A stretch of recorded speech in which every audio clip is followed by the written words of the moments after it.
Fala aí, rapaziada que me acompanha no canal Complexo Vascaíno, como é que vocês estão? Tudo bem? Espero que sim. Galera, pedido especial mais uma vez, peço muito, cara, deixa o like aí no vídeo, não custa nada de graça. YouTube tá serrotando o canal Complexo Vascaíno, a gente tá lutando contra tudo e todos, não sei o que tá acontecendo. Mas YouTube, vem tranquilo, se afoba não, que o pai aqui vai continuar falando de Vasco todos os dias. Vamos pelo início? Vamos falar de Rossi, Hoje teve a apresentação do Rossi com a camisa do Vasco, né? Tirou as fotinhas ali, respondeu algumas perguntas dos jornalistas, né? Mas, cara, o ponto que eu quero pegar, eu não vou ficar falando muito da entrevista dele, do que ele ficou falando, isso aqui, eu vou pegar só um pontinho ou outro, porque o canal já falou muito de Rossi, sabe?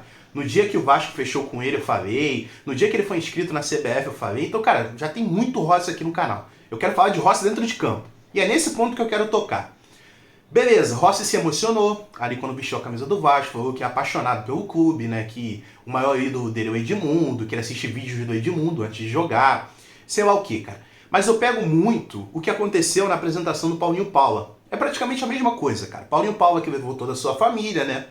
Paulinho Paula que o pai dele é muito vascaíno, isso e aquilo.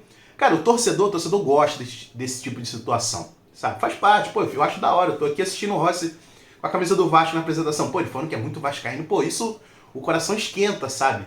Mas, cara, é dentro de campo que conta. Dentro de campo que conta. O Paulinho Paula levou toda a família e tal. Aí, beleza, ele jogou contra o Corinthians. Ele fez aquele pênalti ridículo, cara. Que ele deu um carrinho lá com os braços abertos, aí foi pênalti pro Corinthians, num momento onde o Vasco poderia empatar o jogo, sabe? E ali eu fiquei puto com o Paulinho Paula. Puto. Ou seja, toda a apresentação, toda essa parte legal, falar que é vascaíno, isso, aquilo, foi por terra, cara. E eu digo mesmo em relação ao Rossi. É show de bola, o torcedor gosta, fica feliz? Com certeza, mas é dentro de campo que vai falar. É dentro de campo que vai ser o termômetro do Rossi, cara, com a torcida vascaína, sabe? Então, Rossi, presta atenção, filho. Cai dentro deles, pra cima deles. Na marcação, volta com tudo no ataque, faz o que você sabe fazer, cara. Parte pra cima e dá a bola pro Veguete ou pro Sebastião Ferreira, cara. É isso que importa. O Rossi também falou que já tá à disposição do técnico pra jogar segunda-feira contra o Bragantino, né? Que tá treinando forte e tá disponível. Ele falou que pra estar 100% ele ainda precisa de uns 3 jogos. Isso aqui faz parte, ritmo de jogo, né? Rossi, que tá um tempinho aí, se eu não me engano, ele não joga desde junho. Ele estava no mundo árabe, né, na segunda divisão do mundo árabe. Então, Rossi, toda a sorte do mundo para você. E cai dentro, cara. Cai dentro porque o jogo contra o Bragantino vai ser difícil. Lembrando que o torcedor já comprou todos os ingressos pro jogo lá em Bragança Paulista. O Bragantino liberou mais ingressos. Porque, cara, esses times, quando o Vasco vai jogar fora, eles sabem que o Vasco é a mina de ouro, cara. O torcedor lota. Não adianta onde quer que o Vasco jogue. O torcedor vai comprar ingresso. Então vai ser um jogo bem legal e um jogo difícil, né? Um jogo difícil, cara. Mas, pô, eu repito, se o Vasco conseguir uns 3 pontos, cara, um empatezinho, vai ser, nossa, vai ser mágico, cara. Um empate vai ser bom pra caramba, cara. Um empate vai ser pra comemorar, né? Dependendo de como for o jogo, né? Então a gente fica na expectativa. Vamos partir pro próximo assunto. Agora a gente vai falar do nosso diretor de futebol. O fraco, ele mesmo, Paulo Brax, né? Fraco Brax. Não sei como é que você chama esse nosso diretor de futebol horrível, mas ele falou um pouquinho hoje e eu achei até estranho, porque na semana passada o pessoal que trabalha na mídia do Vasco tinha falado que o Paulo Brax iria falar essa semana, e hoje teve a apresentação do Rossi. Eu fiquei pensando, pô, o Paulo Brax deve falar alguma coisa, deve liberar alguma informação, isso, aquilo, mas não. O bate-papo do Paulo Brax com o jornalista foi off, ele pediu para as câmeras não gravarem, foi tipo um bate-papo ali entre eles, então as informações que a gente tem são das grandes mídias, né? Ou Globoesporte.com, ou algum canal no YouTube muito grande que estava lá, acabou trazendo essas infos que eu vou trazer para vocês agora, não todas, mas acho que eu achei mais importante. Então é isso, temos algumas palavras do Paulo Brax. Vamos embora para a gente raciocinar um pouco, debater e eu emitir minha opinião para vocês. Escreve aí nos comentários se você discorda ou concorda de alguma coisa aí que eu falei ou que o Paulo Brax tenha falado. Já é? Primeira coisa, ele falou que o Vasco está muito próximo de contratar um camisa 10 enorme. Ele falou que o nome ainda não vazou. Então é expectativa, né? A janela de contratações fechou, mas o Vasco continua procurando jogadores. Pelo que ele deu a entender, a gente vai atrás desse camisa 10 e vamos atrás do tão sonhado zagueiro que jogaria no lado direito, né? Um lateral mais defensivo, vamos dizer assim. E, cara, eu não vou ficar aqui especulando com vocês esse possível camisa 10, sabe? Eu acho que, cara, sinceramente eu não gosto de trazer esse conteúdo, cara. Tem canais aí enormes que você pode pesquisar aí no YouTube agora. Vasco tá interessado em, sei lá, pega os jogadores livres que o Globoesporte.com soltou. Eden Hazard, sei lá, aquele da Argentina, pô, esqueci o nome, cara. Mas tem o Alex Sanches também do Chile, né? Tem vários jogadores aí que estão livres. Então aposto que tem vários canais aí trazendo isso como se o Vasco estivesse fechando. Não vou trazer esse conteúdo para vocês. Se em determinado momento algum portal grande falar que o Vasco está sondando um jogador X, um jogador de característica camisa 10, um jogador que poderia ser esse craque, né, que o Paulo Brax está dizendo, aí eu trago a informação para vocês. Mas vocês acham que isso é verdade, cara? Não sei não, mano. Não sei não, acho que o Paulo Brax pode falar isso um pouquinho para levantar a bola dele, ou aumentar a expectativa do torcedor, né? Torcedor que tá esperando isso, aquilo. Vamos ver o que vai acontecer, galera. Eu acho que é uma faca ali que corta pros dois lados. Pode ser que aconteça, pode ser que não aconteça. O padrãozinho, né? Mas mais uma vez, Paulo Brax fazendo, entre aspas, promessas, né? E a gente fica na expectativa. Tá muito próximo? Muito próximo quanto? Fica aí. Vieto não veio. Será que vai ser a cereja do bolo? Saudosa cereja do bolo aí que o Zé Colmeia fala direto? É complicado. Agora um ponto interessante, cara, que, meu Deus do céu, mano, eu vou te falar, estressa, cara, Paulo Brax estressa. Vamos lá, deixa eu ler pra vocês. Foi percebida uma deficiência no elenco, com um grupo de jogadores muito jovens. Paulo Brax falando. Era necessário adicionar jogadores mais experientes. E foi exatamente isso que o Vasco buscou durante essa janela de transferências. Envelhecer o elenco com a chegada de Medel e Veguete, que traz mais experiência ao time. Lembrando que essa deficiência no time do Vasco foi o próprio Paulo Brax que instaurou no nosso time, cara. Foi ele que contratou lá em janeiro, sabe, na primeira janela de contratações, naquela formação de elenco. Foi ele que trouxe esses jogadores, sabe? Então agora ele vem com esse papo como se o responsável de montar esse time lá no começo do ano tivesse sido outra pessoa, sabe? E ele tivesse chegado agora no meio do ano. Aí ele fala que foi detectado essa deficiência, que foi preciso contratar jogadores experientes para aguentar essa pressão. Cara, um erro seu.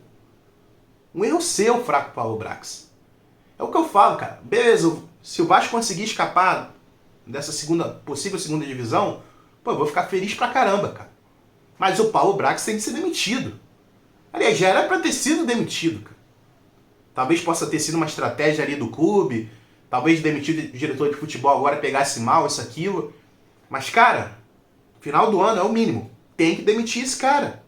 Igual saiu o nosso antigo CEO, Luiz Mengo, fez tanta cagada, cara, no time do Vasco. Então o Paulo Brax tem que ser afastado no final do ano, cara. Sabe, ele fala de um erro que ele mesmo cometeu. Foi ele que montou o time novo lá atrás, cara. E quando ele fala que ele envelheceu o time com a chegada de alguns jogadores, ele fala de Medel e ele fala de Veguete. Por que ele não fala de Maicon? Por que ele não fala de Serginho? São jogadores experientes também. Ah, Serginho tem 28 anos. 28 anos é uma idade de um jogador que tem uma certa experiência. Jogador novo é 23, 22, sabe? Por que será que ele não fala o nome desses erros que ele teve em contratar? Eu pego até jogadores que trouxemos lá no começo da primeira janela. Carabarral. Carabarral é um jogador experiente, mas ele não cita Carabarral. Ele cita os jogadores, entre aspas, que estão dando certo. Medel fez uma boa partida contra o Grêmio. O Veguete fez uma boa partida contra o Grêmio, sabe? Então tu vê, cara, é um cara que ele se camufla nos erros dele, sabe? Ele não lembra, ele não fala em palavras claras onde ele errou. Então esse é o nosso diretor de futebol, cara. É complicado. Agora uma informação rápida, né? Ele citou que Robert Rojas realmente não veio pro Vasco por culpa do River Plate, que queria renovar para emprestar. A gente estava na dúvida, né? Na época que saiu a informação que o Robert Rojas não viria mais pro Vasco. Uns falaram que foi culpa do Vasco, que o Vasco não queria pagar um determinado valor, se eu não me engano, coisa do tipo, e teria a culpa do River Plate, que é exatamente essa, que o River Plate queria renovar o contrato com o jogador antes de emprestar ele para o Vasco. Então, pelo que o Paulo Brax está falando, a culpa realmente foi do River Plate. Robert Rojas, esse que eliminou o River Plate da Taça Libertadores, cara, que perdeu o pênalti contra o Internacional. E aí, será que foi uma boa para o Vasco não trazer esse jogador? Não sei. Lembrando que ele perdeu o pênalti, né? A função dele no Vasco seria minimamente, o Vasco que não vai ter nenhuma disputa de pênaltis esse ano, era minimamente defender, né? Então é isso. A SAF do Vasco ampliou benefícios aos seus funcionários. Cara, esse ponto é interessante, mano. Porque a gente entra numa seguinte reflexão que eu vi até um amigo falando, cara.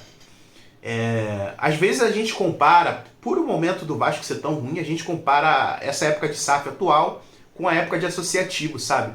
Mas é uma comparação muito injusta, cara. Principalmente quando a gente se refere a funcionários do Vasco. A gente que já viu várias vezes notícias que funcionários do Vasco estavam com 3 meses de salário atrasado, 4 meses de salário atrasado. Cara, a gente nunca mais ouviu isso. Nunca mais. Em um determinado momento, cara, os jogadores do elenco, da época, não vou me lembrar o ano, fizeram vaquinha para pagar um mês de salário aos funcionários, cara.